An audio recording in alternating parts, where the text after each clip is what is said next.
You ever sit back and think, we really thought Korra was the end of the line?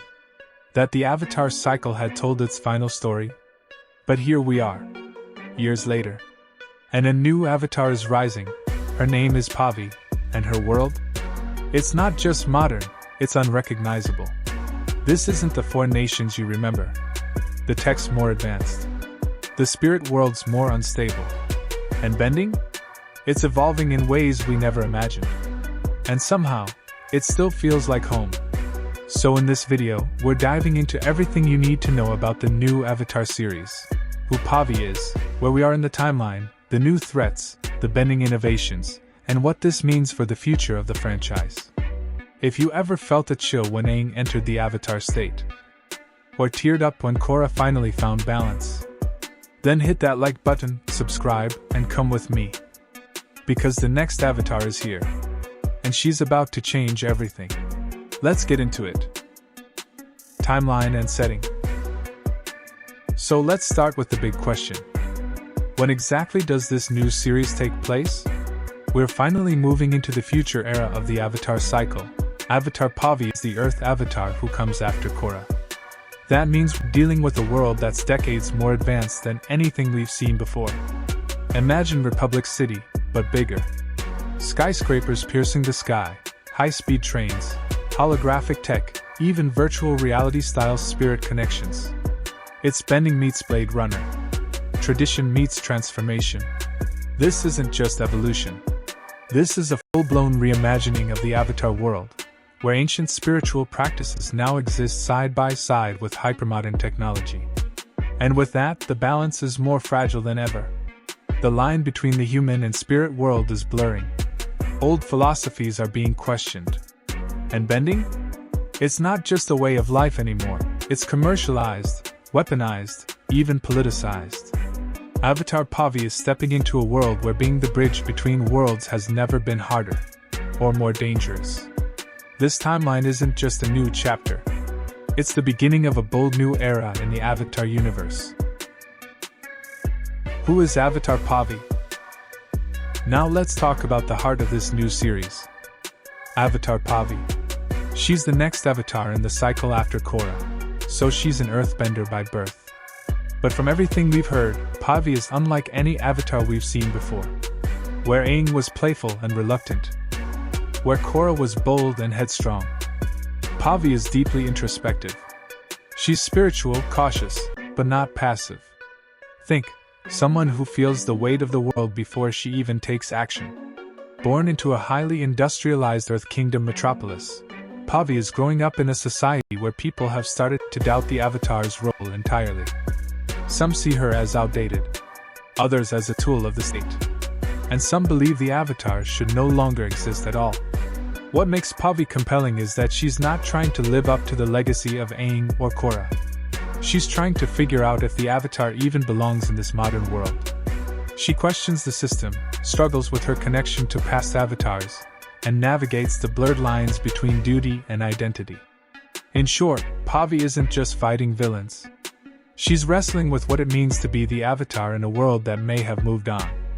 And that inner conflict? It's what makes her story so powerful. The main conflict and antagonist. Every great Avatar story needs a challenge that pushes the Avatar to their limits, not just physically, but philosophically. And in Pavi's case, the stakes aren't just high, they're redefining. This time, the main conflict isn't a tyrant or a warlord. It's something deeper, a global movement that wants to abolish the Avatar entirely. The antagonist is rumored to be a charismatic revolutionary, someone who's been gaining massive public support by questioning the Avatar's right to exist. They argue that bending causes inequality, that the Avatar is an outdated relic from a mythic past, and that true peace can only come when the cycle ends, forever. And the wildest part? They're not entirely wrong. This isn't a story of good versus evil, it's a story of clashing ideologies. You've got modernists who see the Avatar as obsolete, spiritualists trying to preserve the old ways, and Pavi, caught in the middle, trying to bridge two worlds that seem increasingly incompatible. The villain isn't just an enemy to fight. They're a mirror held up to everything Pavi believes, and a real threat to the entire balance of the world. This conflict? It's not about bending fire or water. It's about bending public opinion, shifting power, and challenging the very foundations of what it means to bring balance. And that's what makes it so compelling. New characters and Team Avatar. Every Avatar needs a squad, and Pavi's is one of the most diverse, emotionally complex, and morally gray teams we've ever seen.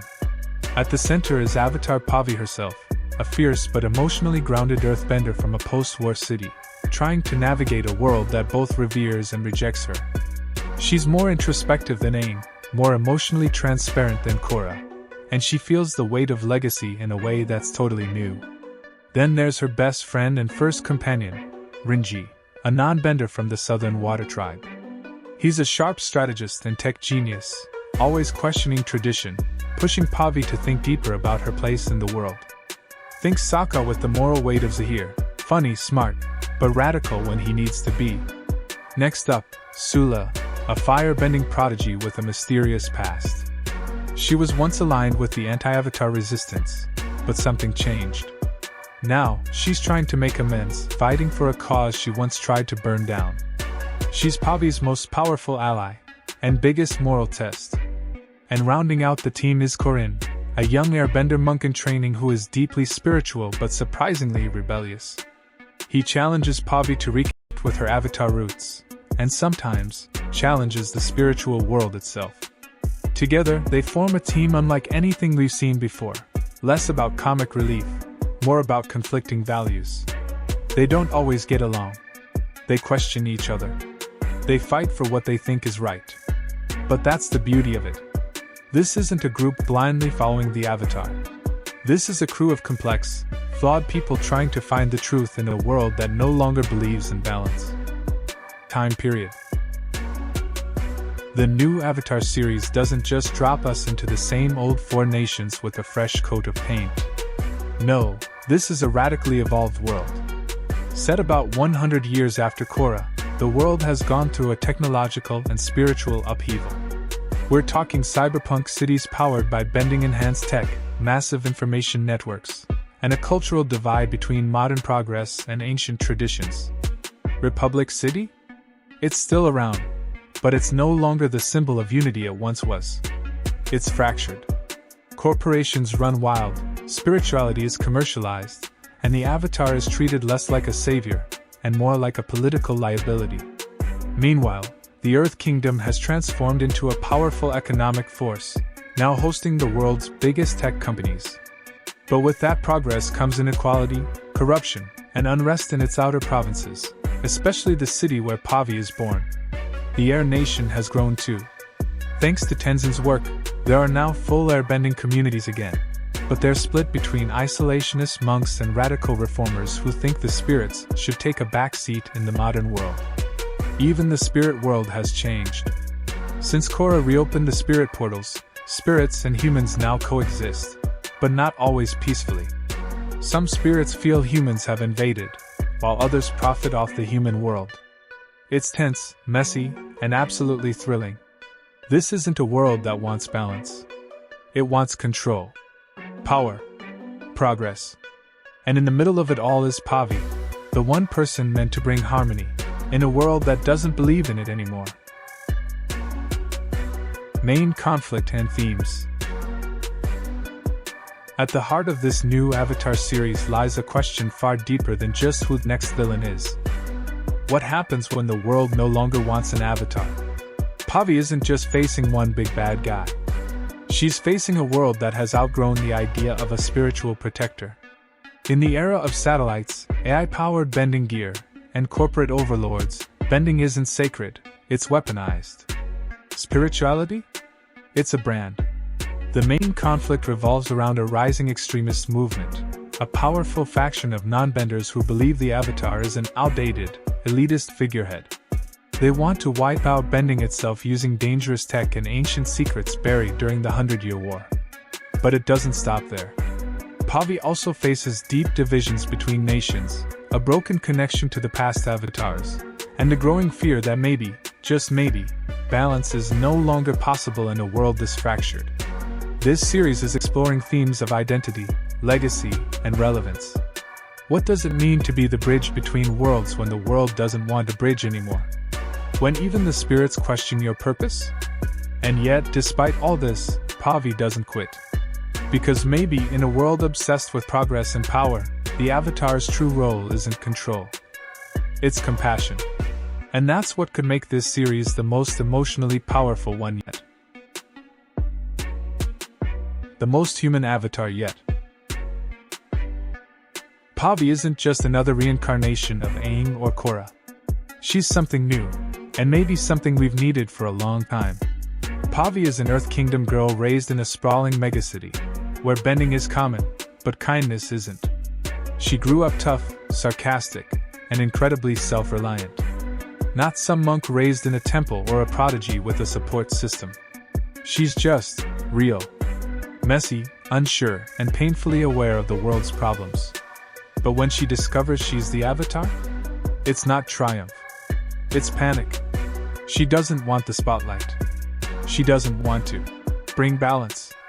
She just wants to survive high school, make rent, and maybe keep her friends from getting hurt in a city run by corrupt benders and tech moguls. That reluctance is what makes her so deeply relatable. She isn't the chosen one with all the answers, she's the chosen one asking, "Why me?" And the show doesn't shy away from her struggles, panic attacks, anger, feeling disconnected from her past lives, and the loneliness of carrying a world that seems too broken to fix. But here's the thing about Pavi, she keeps going.